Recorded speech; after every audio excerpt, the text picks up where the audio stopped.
welcome back to a series of lectures on floriculture. Today we will be talking about a plant which can be either grown in the field or also cultivated as a pot ornamental. The plant is Gazania, which is actually named after a very important person known as Theodore of Gaza. He is a person who actually discovered this plant in the form of a perennial, wherein the flowers as such had an ornamental value and which revealed whether the sun is shining or the sky is cloudy. This was basically related to the fact that the flowers of this particular plant usually try to open up when it's sunny condition, and as soon as it becomes cloudy, the flowers tend to close. Or usually in the mornings, once the lights start appearing, it starts to open up gradually, and in the evening, once the sun starts to set in, it starts to actually close. Further, it has been seen that this plant has a dual nature, that is, it can either be grown in the field as you can see, or it can also be cultivated as a pot ornamental. Reason for this is that the plant has a preference for one particular type of conditions that is usually referred to as temperate, but wherein essentially the winter should not be too cool. That means there should not be lesser temperature in that area. Further, if somebody wants to cultivate this either as a pot ornamental or as a field ornamental, in that case, one of the fundamental requirement is to analyze which part can be used for propagation. That means either we can use the seeds or we can use the rhizomatous portion in the form of cuttings. For rhizome propagation, usually summer seasons are preferred. What is done is, once the plant reaches a vegetative phase wherein the foliage, that is the leaves, are at the peak, and then the plant as such is fresh and showing positive potential, at that stage what is done is that the plant is dug out and then its rhizomatous portions or the root portions are washed up, and these portions in turn are cut into smaller segments. Again you can see here, once we cut off these segments, each segment as such is planted either in the beds, that is the field oriented multiplication, or in the pots, that is the pot oriented multiplication, and each cutting as such is actually planted either vertically or at longitudinal level. In this case, the preference is that the soil in which we plant these cuttings should be usually having sandy texture, that is, there should be dominance of the sand in comparison to the clay, primarily because this plant has a preference for those soils wherein the water is not retained for longer duration. In such cases, what is done is, once the cuttings have been made, each of these cuttings are planted in the substratum, that is either pot or the soil, and immediately there is a need of irrigating that. However, one important character is that we should not at this stage add either organic or any inorganic fertilizer, because that addition has been seen to damage the cuttings as such or actually hamper the vegetative growth of the seedlings that may develop from these. At this stage, usually the preference is that after cutting, such pots or these beds are kept under shady conditions, primarily because sun or direct heat actually affects as a negative factor. Normally, it has been seen that any vegetative propagule takes around 10 to 15 days to show signs of sprouting and developing into a new plant. Ordinarily, under temperate conditions, that is those areas where the summer temperature does not go beyond 30 or 35 degrees Celsius, in such cases it has been seen that there is a primary requirement of providing weekly irrigation to the habitat, that is either the pot or the bed, so that that irrigation actually facilitates the vegetative development. Again you can see here, we provide water to these, and that water in turn helps in the vegetative development. Usually it has been seen that under normal circumstances, each of these cuttings actually reaches a vegetative productive phase within a span of 2 to 3 months. Ordinarily, if it has been multiplied in the pot, that pot as such at that stage can be shifted and used for decorative or ornamental purposes, and in case we have grown it in a bed, from that bed these seedlings or the cuttings are brought out and then planted either directly into the fields or in the pots. Ordinarily, the primary requirement is whether it is a pot or a normal ornamental bed. In that case, the soil must be slightly richer in case of the sandy texture, as well as there must be partial addition of the organic nutrients, that is either cow dung manure or the remnants of the foliage that has been collected in the previous season. This has been seen to facilitate rapid establishment as well as survival pattern of these plants. Usually, after transplantation, either in the pot or in the beds, there is a need to monitor whether the leaves, that is the foliage, show the signs of adaptability as well as normal development. You can see here each of these plants as such reflect that they have got adapted to the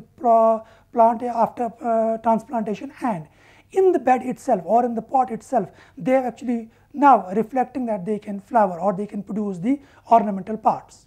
Usually it has been seen that under temperate as well as tropical conditions such cuttings are preferred or such pattern of reproduction is preferred once we try to grow it as a field plant, that is we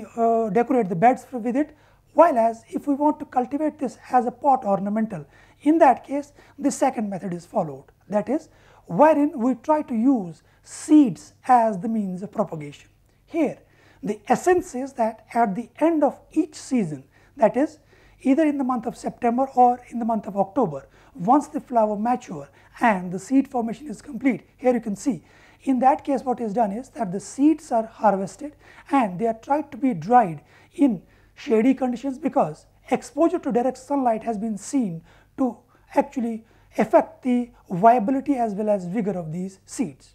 Usually these seeds have a potential to retain their viability for roughly whole winter season, that is after September or October it can retain its viability to the next March or sometimes even April. Ordinarily, the fundamental requirement of sowing of these seeds is dependent upon what sort of conditions we cultivate in it. Now, if we are cultivating it in temperate areas, that is where the winter is cooler and spring is slightly prolonged, in those areas we have a preference for sowing these seeds only once the soil shows slight effects of warming, that is while the soil actually is slightly warmer and whatever moisture it contains, it actually is in the fluid form, that is it is not actually in a frozen form. Ordinarily, if we want to cultivate it as an ornamental in temperate or cold conditions, in those areas people tend to use polyhouses or hothouses as the media where they can sow the seeds in beds or in pots itself. Here you can see either the seeds are sown in the beds or in the pots, but under controlled condition, that is in the polyhouses. However, if we cultivate it in tropical areas, that is where the temperature is slightly better, in those areas it is directly sown in the field conditions. Again you can see here the seeds are sown, and each of these seeds, that is either the pot itself or the bed within the polyhouse or the bed in the field conditions, is thinly covered with the soil itself, and then it is partially irrigated, because excessive irrigation has been seen to prove harmful to the development of the next seedlings. Usually once the seeds are sown and irrigated, we tend to monitor it for at least 1 week, because excessive irrigation has been seen to cause drastic negative effect on the germination potential. At the end of the first week, the cultivators try to monitor whether any seed shows signs of germination, and if that is observed, immediately they tend to irrigate the whole bed in which we have sown the seeds. Again you can see here whole bed is being irrigated. This reflects that the seed has shown viability, and that viability is in need of liquids, or that is water, so that the developmental pattern is facilitated. Ordinarily, these seedlings take about 2 to 4 weeks to reach a stage or a height wherein they can be transplanted either directly into the field, that is the beds, or into the pots. But here two primary requirements are: one, if we cultivate it in a pot, in that case essential requirement is that the pot must be filled up with dominance of sand. Again you can see here sand quantity is much higher in comparison to the clay or the soil quantity, and once we add that soil and sand together, we must fill the pot fully, so that that pot does not have any space left out for the retention of excessive quantities of moisture. Now, once we have prepared the pot, in this pot the seedlings are sown usually individually, that means one seedling per pot. However, if we want to grow much denser plants, in that case preference is usually for a pair of seedlings, that is we sow 2 seedlings together. This is primarily because the plant does not attain a height of more than 12 to 16 inches. and in such cases it has been seen that that height in turn facilitates development as well as production of the flowers. Usually each seedling within a pot takes about 5 to 7 days to establish, and after that period it shows signs of vigor as well as development of the flowers. Usually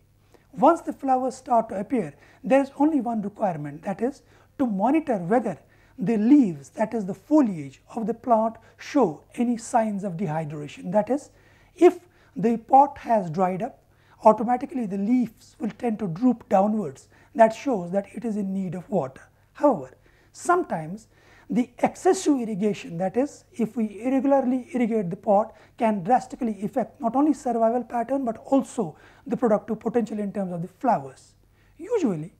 these pot plants have been seen to start production of flowers within a span of 15 days, and if we keep these pots under sunny conditions, they will produce flowers throughout the whole year. That means from the month of March the production will continue up to the month of either September or October, depending upon the weather conditions in which we cultivate. You can see here almost all the pots are actually productive state, that is with flowers. However,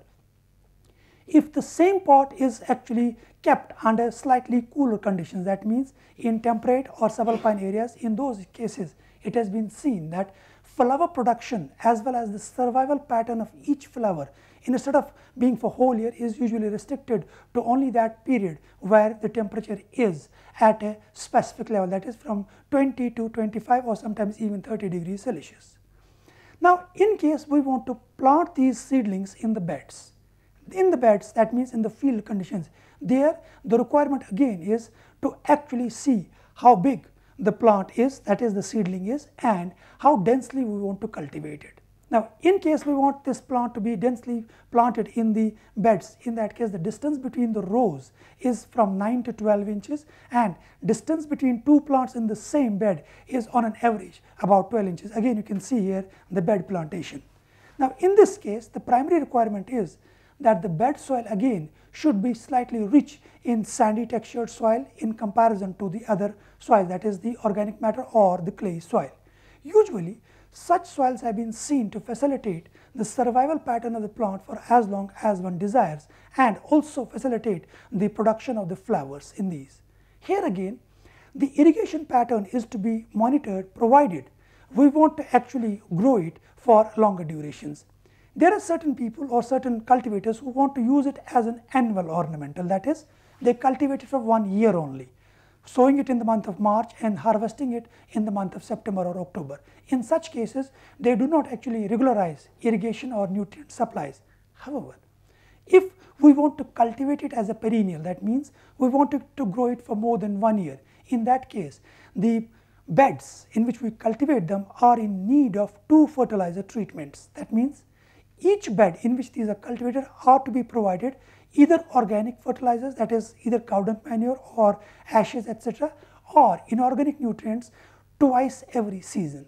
That means we have to provide the nutrients at the end of the transplantation phase, that means once we have transferred from the seed bed to the normal beds, and then you have to provide them the nutrients or fertilizers at the peak of flowering season, that is usually either in the month of July or in the month of August. However, in that case the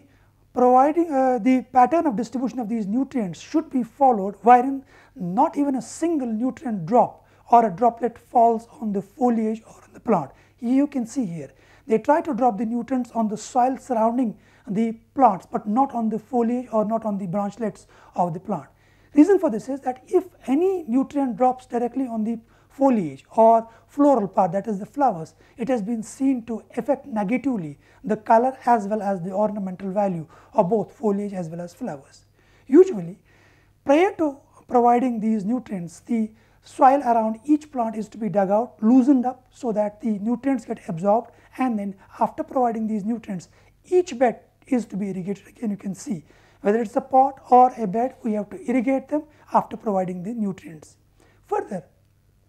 once the same plant is cultivated as a perennial, in that case there is fundamentally only one requirement under normal habitat condition, that is where the temperatures do not drop much below the normal level. In such cases only one requirement is that whatever excessive branchlets or excessive foliage has developed, that is to be cut out. Again you can see here excessive branchlets, excessive foliage has been cut out, because this in turn provides the plant facilities to survive during extremities, that is cooler conditions during winter.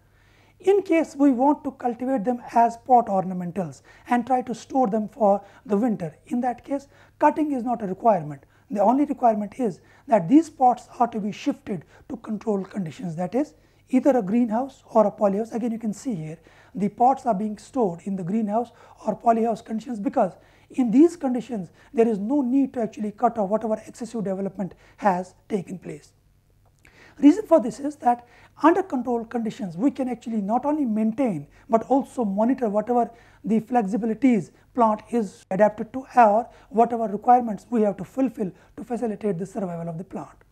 Now on such character basis, that is pot ornamental or annual plant or perennial plant or field ornamental, there is fundamentally characterization wherein each character in turn facilitates its survival. Now on this basis primarily people try to cultivate it as a plant which actually is in no need of either continuous monitoring or continuous cutting or pruning, so that in turn does not in any way affect the value of the field or the pot in which we cultivate. Generally whosoever cultivates it, whether it is a commercial cultivation or ornamental cultivation in a park or a garden, in that case they try to actually allocate this plant either to specific types of pots or specific types of beds, wherein no other plant in terms of the height of that plant, in terms of the growth pattern of the plant, does not in any way affect the ornamental quality of this. Further, once we want to actually maintain it throughout the growing season, we should actually take into account the direction of the sunny conditions. If we cultivate it in those areas where at the end of the season, that is towards the autumn, or in the initial part of the season, that is towards the spring season, the beds in which we cultivate them or the pots in which we cultivate them are kept or exposed to shady conditions, we may see plants surviving. That is, foliar development takes place, branchlet formation takes place, as well as it reaches a peak of its vegetative growth, yet the flowers, even if they develop or even if they flower, they may not open up properly. That means the absence of sunny conditions or absence of light actually negatively affects the survival pattern. In certain areas, we have seen that people try to cultivate this plant as an indoor ornamental. That means they try to grow it inside their either corridors or sometimes even drawing rooms. In those cases, the necessity is that we must keep it in the vicinity of the entry of light, that is either at the windows or at the doors itself. Reason for that is that window in turn facilitates the light direction towards the pot, or the door opening also provides the light for the pot to survive. But here only one drawback is that even though it may survive, even though it may get light through windows or through doors, that survival pattern or that light facility does not in any way improve the quality of production in relation to what we ordinarily see in the field. Some of the pots permanently kept indoors show not only color variation of the foliage but also lesser number of flowers produced, while as those which are grown in the field or in the pots which are kept under open sunny conditions, there not only the foliage but also the flowers in terms of size, in terms of colors, as well as in terms of the openings are much better or much superior in comparison to the others. This means that the basic habit of the plant is related to the sunny conditions or the source of light, and that light in turn facilitates its improvement or its quality. Further, if we want to cultivate it as a perennial plant, that means for more than 1 year, in that case only two requirements are there, and that is, if the plant is to be maintained for more than 2 or more than 5 years, in that case there is only one need, that is to thin out whatever excessive rootly produced or the rhizomatous productions are taking place by the same plant. In that case, what is done is that if the plant becomes denser and slightly thicker, as you can see here, a dense plant and a thicker plant, it is dug out and its rhizomatous portion is slightly thinned out, and that thinned out plants are in turn planted thinly in the field itself or in the pots. The reason for this is that the soil in which we cultivate it is not able to sustain the quality production of the density of these rhizomatous plants. However, In case we cultivate as pot ornamental, in that case it is not necessary to wait for 2 or 3 years. In that case, usually what is done is that at the end of first growing season or at the beginning of second growing season, the plant is dug out. That is, we take it out from the pot, try to see whether the roots have developed thickly around the basal portion. In case that is there, what is done is that each root is thinned out or cut off, so that excessive development or excessive vegetative growth of these roots in turn is not in any way negatively affecting the survival pattern. In certain areas, what is done is that if we stop irrigation continuously, that means we do not facilitate the development pattern by providing it water. In that case, it has been seen that even though the plant soil or the habitat may dry up slightly, but that in turn facilitates through root to remain of normal size, that is, it does not touch the peripheral portions of the pot. But in the field conditions, that is not possible. Reason for that is that the fields actually are exposed to direct sunny conditions, and because of the heat as well as evaporative mechanism, there the plants essentially require irrigation either at weekly intervals or if required at an interval of fortnight, that is 15 days. Reason for this is that if it is grown under highly extremities, that is under slightly hotter conditions, in those areas irrigation should be on weekly intervals, while as in those areas where we cultivate it under temperate conditions, that is cooler climatic conditions, in those areas there is a need to provide it irrigation at fortnightly, that is 15-day intervals. But here again, one fundamental requirement is that during providing the irrigation, the water should not in any way fall either directly on the leaves or on the flowers, because it has been seen that water addition on the flowers or water addition on the foliage actually negatively affects not only the plant potential, but also the survival pattern of the flowers. Further, if the soil is slightly deficient in nutrient, that means the nutrient quantity as well as quality is poor, in those cases even if the production, that is number of flowers, is high, their density is high, their survival pattern gets hampered. That means if a plant ordinarily produces 10 flowers, it may produce 10 flowers, but if under normal circumstances, that is when the soils are rich in nutrients, irrigation is properly maintained, if the flowers survive for 15-20 days, but under negative conditions, that is where the soil is not properly irrigated or nutrients are not provided properly, in those cases each of these flowers can hardly survive for 1 week or sometimes not more than 7-8 days. That means that soil quality, irrigation pattern as well as nutrient status in turn determines the survival pattern. One more aspect has been analyzed, that if the plantation in the beds is too dense, that means the distance between two rows of plants or distance between plants in the same row is slightly closer, that closeness or that density in turn has been seen to directly affect not only survival pattern of the plants, but also the quality of production as well as the quality as well as size of flowers. In such cases, ordinarily only two things are recommended by commercial cultivators. One, that if the density is too close, in that case they try to cut off whatever excessive branchlets or whatever excessive foliage is developed, or if it is denser than that, in that case they try to thin it out, that is dig out excessive plants that are actually sown, so that the distance between two adjacent plants, productive plants, is as per the requirements of the plants as well as sustaining and maintaining whatever the ornamental value is. Here one thing is essential: if we cultivate this plant as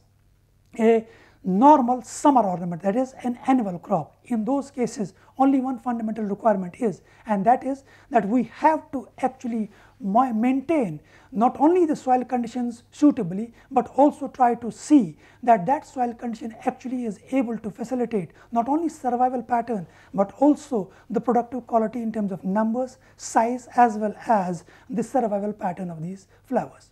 Ordinarily, there is at present a preference to cultivate them both as pot as well as field ornamentals, but the essence in temperate areas, especially in northern parts of India including Kashmir, Himachal and Punjab, the preference is mainly for cultivating this as an ornamental plant. For commercial cultivators, I would like to mention here that they must actually select not only the types of soil in which to be cultivated, but also the pattern of cultivation which in those areas is suitable. I hope those of you who have listened to this will actually try to use not only the methods but also the strategies which will help them to make this plant as a commercially important ornamental. Thank you.